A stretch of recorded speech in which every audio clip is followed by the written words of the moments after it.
Joining me in our studio is Reza Akbari, Program Manager at the Institute for War and Peace Reporting. He's done extensive research on Iranian domestic politics and U.S. foreign policy toward Iran. Reza, welcome to our program. Glad to be here. So how significant is this latest move by Iran? Well, I think from the get-go, it's important to make clear that breaching the agreement by Iran, as it's being phrased right now, doesn't necessarily mean that Iran is much closer to developing a nuclear weapon tomorrow. However, it is certainly a setback when it comes to the stockpile of the nuclear material that multiple nations and the United States worked for years to manage to ship out of the country. It is also possible that more than anything else, this is Iran's attempt to actually raise the costs for what it believes was the original abrogation of the deal by the U.S. administration.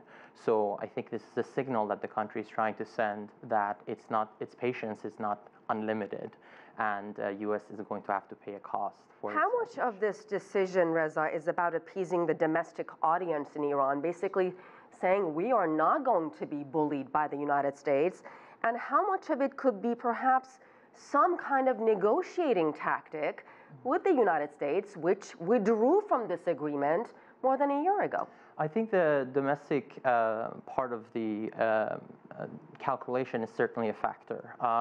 Iranian hardliners from the get-go were very apprehensive when Iran signed the deal. The Rouhani administration is a moderate administration, and for years has been trying to essentially keep the hardliners at bay, and this includes the IRGC, Iran's paramilitary force.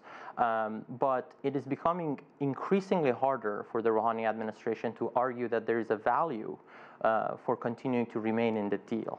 At the same time, yes, it is certainly, I think, a signal that U.S. is sending European allies as well as United States that essentially, listen, is there even a deal? If there is a deal, there are articles that we need to adhere by.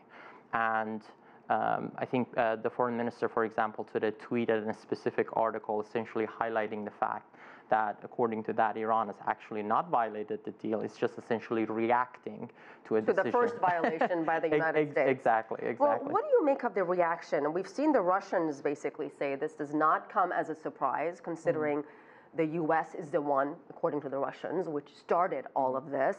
But there are, other diplomats like the British, which released a statement saying this is extremely concerning, and I haven't seen any reaction from the United States, at least not yet. Right. I think the other allies, like Russia, for example, and China is much closer to Iran than the United States, especially the current administration. For example, there are early indications and signs that China might not even abide by the oil waivers. And we have to yet to see what tangible reaction we're going to see from Russia and China, which will play a key role. The Europeans, for the time being, have been trying to set up a barter system to essentially get around the U.S. sanctions. Where do things stand with this instance? It's as far as Iran is concerned, it's simply put taking forever, and it's been all talk and no action thus far. Having said that, also the I guess sister system, if you will, that Iran is trying to set up on the other side was only finally finalized a week ago as well. So as far as Iran is concerned, there shouldn't be many more excuses for the European side to actually try to show me the money, so to speak, rather than just thinking and talking about the fact that they're behind Iran. And Reza, we're running out of time, but very quickly, the future of JCPOA, this landmark nuclear agreement, it's on life support. Is it going to make it? It certainly is, and it's not looking good. Ultimately, I think the issue with the Trump administration is that it has managed to corner Iran. However, it does not seem to have a broader objective for the time being. So that's the main issue right now. All right, we'll leave it there. Reza Akbari, thank you so much. Your first appearance on CGTN. Thank you for having me. We so appreciate it.